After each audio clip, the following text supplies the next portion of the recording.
The monitor beeped 3 times before I even opened my eyes. That's the first thing I remember.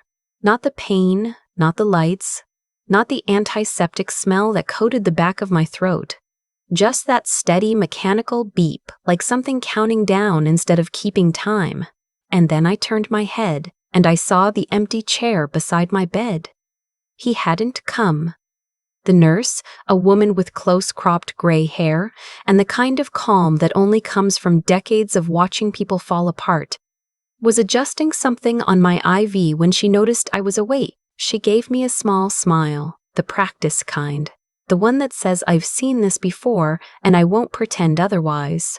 She told me to give you this, she said quietly, holding out a plain white envelope. A woman came by earlier while you were still under. She said to wait until you were alone. I stared at the envelope for a long moment. My name was written on the front in handwriting I didn't recognize. Just Lorelei. Nothing else. Who was she? My voice came out rougher than I expected. The nurse pressed her lips together, just slightly. She didn't say, but she waited for almost 2 hours before she left. She set the envelope on the tray table beside me and walked out. And I lay there with the lights humming overhead and the chair still empty. And I thought about the last text message I'd sent my husband before they wheeled me back. I'm scared. Please come. He'd read it. I could see the little check mark. He just hadn't answered. I should tell you how I got here, because none of this makes sense without it. My husband's name is Preston. We'd been married for 6 years when this happened. 6 years that looked from the outside like exactly what a good marriage is supposed to look like. Nice house in the suburbs of Columbus. Weekend trips we posted about. Friends who told us at dinner parties that we were relationship goals, which always made me laugh in a way that felt slightly hollow, like laughing at a joke in a language I only half understood. Preston is handsome in a way that photographs well. Tall, square jaw, the kind of easy confidence that makes people trust him before he's said 10 words. He works in commercial real estate, or he did, depending on when you're hearing this, and he is very good at reading a room and telling people what they want to hear. That was one of the first things I loved about him. It took me a long time to understand that a person can use the same skill to love you and to manage you, and that those two things feel almost identical from the inside. The first time I noticed something was wrong with my stomach, I was 34. I'd been having episodes, sharp pain under my right rib cage, nausea that came and went like weather, a general feeling of wrongness I couldn't locate. I mentioned it to Preston, and he told me it was probably stress. I was teaching full-time at a middle school, working on curriculum overhauls, running the house mostly on my own because his work hours were unpredictable. You're burning yourself out, he said, and rubbed my shoulders for a minute and changed the subject. I believed him. That's the part that's hard to explain without sounding naive. I believed him not because I was stupid, but because believing him was easier, and because every time I started to push back on something, to say no, I think this is real, I think something is actually wrong, there was always a reason it wasn't. I was overreacting. I was anxious. I was catastrophizing. These words were never said meanly. That's important. They were said with patience, with a kind of tired affection, like he was a very reasonable person dealing with a slightly unreasonable one. By the time the pain became something I couldn't rationalize away, I'd been minimizing it for almost 8 months. It was a Wednesday evening in November when I finally told him I needed to go to the emergency room. I'd been sitting on the bathroom floor for 20 minutes, and the pain had moved, sharper now, lower, radiating in a way that scared me. Preston was leaving for a conference in Chicago the next morning, and he had a dinner that night with a potential client he'd been courting for months. It's probably just a GI thing, he said, standing in the doorway in his dress shirt, already pulling on his jacket. You've had this before. You know how it goes. This feels different. Lorelei. He said my name the way you say a child's name when you're losing patience. I cannot cancel this dinner. This deal is worth $3 million. Can you call your mother? "Can you take some of the medication from last time and see if it helps?" I called my mother. She was 4 hours away and couldn't get there until morning. I took the medication. I went to bed. I woke up at 2 a.m., barely able to move. The ER doctor later told me my gallbladder had been showing signs of serious disease for probably close to a year. Chronic inflammation that had finally progressed to something acute, something that needed emergency surgery that morning. He said it plainly, without drama, but I remember the way he paused before he spoke, like he was deciding something. "Is there someone we can call?" he asked. "To be here with you?" "My husband," I said. "He's in Chicago. He can be here by—" I did the math. By 9, maybe 10 if there's traffic from the airport. The doctor nodded slowly. He didn't say anything else, but he stayed in the room a moment longer than he needed to, looking at his clipboard. And I had the strangest feeling that he wanted to tell me something and was choosing not to. I texted Preston from the gurney. "Emergency gallbladder surgery. Today. I'm scared. Please come." He read it. And then, nothing. I don't remember the surgery itself, obviously. I remember the anesthesiologist's voice. Very calm, very practiced. I remember counting backward and not making it very far. And then I remember the beeping, and the empty chair, and the nurse with the gray hair. And the envelope. I picked it up eventually. My hands were still a little unsteady from the anesthesia, and I tore the corner unevenly. Inside was a single folded piece of paper and a smaller envelope, sealed with nothing written on it, tucked behind it. The letter was short. It said, "Your hospital bill has been taken care of. All of it. Please don't try to find out how or argue about it. It's already done. The enclosed envelope has a number in it. Call it when you're ready. Not now, when you're ready." A friend who knows more than she should. I sat with that for a long time. I opened the second envelope. Inside was a phone number on a torn piece of notepaper, and below it, in smaller handwriting, "Ask for Sylvie." Preston arrived at the hospital the following afternoon. Not that morning, the afternoon. He'd stayed for breakfast with the client, he explained, because they'd closed the deal over eggs and the paperwork needed to be signed in person. He brought me a gas station coffee that was already cold and a Mylar balloon that said GEL soon in letters that looked aggressively cheerful, and he kissed my forehead and said he was relieved I was okay. "The surgery was yesterday," I said. "I know, baby, but you were asleep for most of it, right? You didn't even know I wasn't here." I looked at him for a long moment. I thought about the empty chair. I thought about the envelope on my tray table, which I'd slid under my pillow before he arrived. "I knew," I said. He squeezed my hand and talked about the deal for a while, and then his phone rang, and he stepped into the hallway, and I lay there listening to the monitor beep, and thinking about a woman I'd never met who had waited 2 hours to make sure I was taken care of. I didn't call the number for 3 weeks. I want to be honest about why, because I think it matters. It wasn't that I didn't wonder. I wondered constantly. In the shower, on my drive to school when I went back, lying awake at night next to Preston, who slept like a person without a complicated conscience. I wondered who she was, how she knew me, why she'd paid what must have been tens of thousands of dollars for a stranger. I wondered what she knew that I didn't, but I also wasn't ready to know. Because somewhere underneath all the wondering, I understood that finding out would probably mean that I could no longer pretend. I called on a Tuesday night in December, sitting in my car in the driveway, engine off, the cold pressing in against the windows. A woman answered on the second ring. Her voice was measured, warm, with a slight southern accent. "Georgia, maybe, or the Carolinas." "Is this Sylvie?" I asked. "It is," she said, "and you must be Lorelei. I've been hoping you'd call." "Who are you?" I said. "Why did you do this?" There was a brief pause. Not hesitation, exactly. More like she was choosing where to start. I was married to Preston. she said. For 4 years. Before you.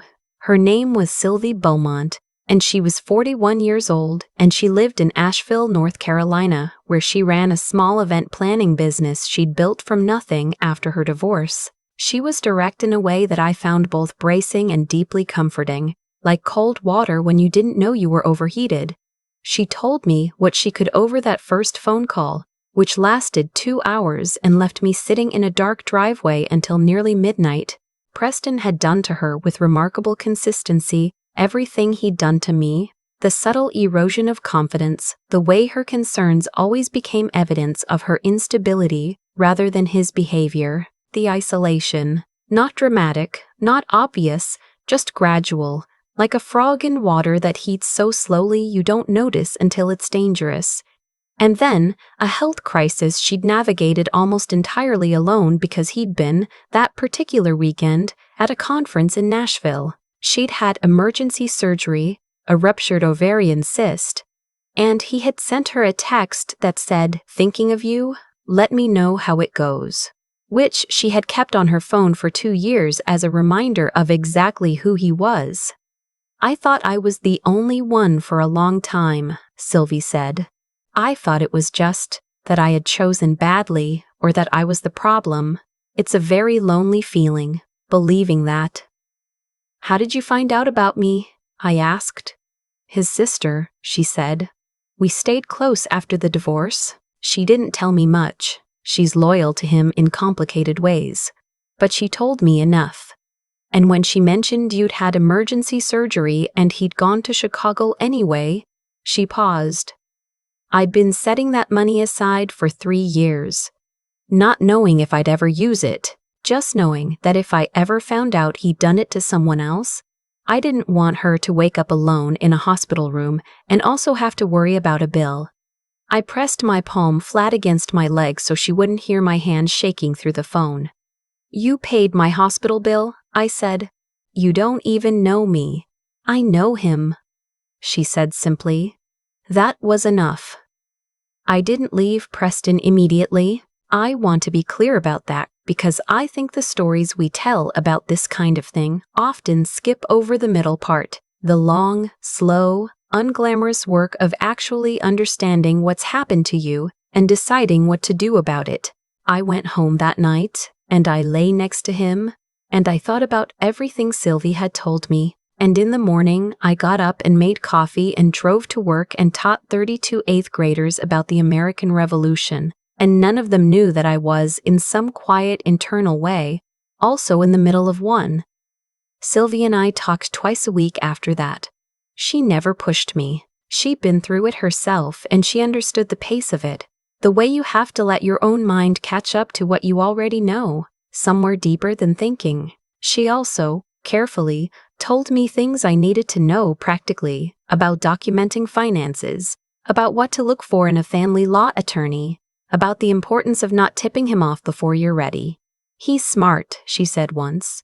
"You probably already know that. Don't give him time to move things around." She was right. I already knew that. It was Sylvie who first mentioned Adelaide. "There was someone before me," she said, "about a month into our conversations. He was engaged to a woman in Cincinnati. I only found out by accident, running into someone who knew her. It ended badly. She might be willing to talk to you, but I don't want to give you her number without asking. Is that something you'd want?" I thought about it. "Yes," I said. "I think so. Yes." Adelaide Marsh was 53 years old and lived outside Cincinnati with her second husband and 3 rescue dogs and what she described, with some amusement, as a aggressively ordinary life that she had worked very hard to build. She'd been engaged to Preston for 8 months, 14 years ago. She'd ended it herself, which she said had taken every ounce of clarity she possessed, and which she'd spent years second-guessing before she finally stopped. "You wonder if you were too sensitive," she said. We were on a 3-way call, the 3 of us, on a Friday evening in January. "You wonder if you imagined it. He has a gift for making you wonder that." "I don't wonder anymore," Sylvie said. "No," Adelaide agreed. "Neither do I. But it took me a while." Adelaide was an accountant. She had a methodical mind and a very clear memory for numbers, and she told me, calmly, that in the 8 months of their engagement, she had begun to notice discrepancies. Money she was certain they'd discussed differently, small financial decisions that shifted around the edges when she tried to look directly at them. She'd broken off the engagement when she caught him, unambiguously, in a lie about money. A specific, documentable lie. She'd tried to file a complaint at the time and been told there wasn't much to do. She'd kept the records anyway. "I still have everything," she said, "in a folder in my filing cabinet. I never knew why I kept it. I think I just couldn't make myself throw it away." I sat very still on my end of the phone call. "Adelaide," I said carefully, "how would you feel about taking those records out of the filing cabinet?" There was a pause that felt significant. "I've been waiting for someone to ask me that," she said, "for 14 years. I hired an attorney in February. She came recommended through a women's professional network I'd found through Adelaide, and she was everything I needed. Sharp, thorough, disinclined to be impressed by Preston's surface charm. Her name was Caroline Webb.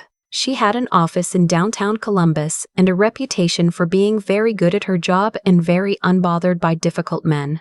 I gave her everything. Sylvie's account, documented and notarized. Adelaide's records, which turned out to be more significant than any of us had expected. There was enough there to suggest a pattern of financial misconduct that went well beyond what I'd been aware of in my own marriage. Caroline worked methodically and quietly for 6 weeks. Preston had no idea. He was, during this period, in the middle of closing 2 more deals and having what he described as a very good quarter. He brought home flowers twice, which in retrospect tracks as the kind of thing that happens when someone senses, without knowing exactly why, that they should be paying more attention. The flowers died on the kitchen counter both times. I didn't throw them away immediately. I just let them go. The day I asked for the divorce, I'd chosen a Saturday morning, deliberately, because there was nowhere he had to be, no excuse to leave. I sat across from him at the kitchen table with my coffee going cold and my hands flat on the table, and I told him I knew about Sylvie. He went very still. "I know about Adelaide too," I said. "Caroline Webb has been representing me since February. The paperwork is already filed." He stared at me for a long moment, and I watched something happen behind his eyes. A sequence of calculations, a quick internal accounting of options. And then he did what people like Preston always do when the room shifts against them. He tried to reframe it. "Lorelei," he said, in the voice he used when he was being patient with me. "I don't know what those women told you, but—" "I know what you did," I said. "I know what you did to Sylvie, and I know what you almost did to Adelaide, and I know what you almost did to Adelaide, and I know what you did to me. Caroline knows too. The court knows. This is not a conversation I'm asking you to participate in. I'm informing you." He was quiet for a long time. "The house," he started. "The house is in the filing," I said. "Talk to your attorney. I want to tell you what happened after because I think people tell too many stories that stop at the confrontation, like that's where it ends. And it isn't, not really. It's actually where the hard part starts. The divorce took 8 months. Preston was not gracious about it. He hired an attorney who specialized in making things difficult, and things were, frequently, difficult. There were days I ate dinner standing at the counter because sitting down felt like too much, and days I drove to school on autopilot and stood in front of 27 kids and somehow taught them things about adverb clauses and the Civil War while running entirely on the fumes of whatever quiet determination lives below exhaustion. Sylvie called me every Tuesday. Adelaide texted me most Sundays, usually just a picture of one of her dogs doing something ridiculous, which was, consistently, exactly the right thing to send. I learned during those 8 months how to sit with my own mind in a way I hadn't done in years. I'd gotten so accustomed to running my perceptions through Preston's filter first. Is this real? Am I overreacting? Am I catastrophizing? that I had to relearn the simple act of trusting my own read on a situation. It felt, at first, like learning to walk on a leg that had been immobilized for too long. Uncertain. A little painful. Then steadier. The financial settlement was more in my favor than Preston had expected, partly because of Adelaide's records and partly because Caroline was exceptionally good at her job. There was also a separate matter, referred to a county prosecutor's office, involving some of the financial patterns Adelaide had documented. I won't say more than that because it's still ongoing, but I will say that Preston is no longer having a very good quarter. Last spring, on a Saturday morning in April, I drove down to meet Sylvie in person for the first time. We met at a coffee shop in Asheville. She got there before me, had already ordered us both something, which felt exactly like her. She was smaller than I'd imagined, with graying temples she wore without apology, and when she hugged me, it was the hug of someone who has been in the particular foxhole you've been in and came out the other side.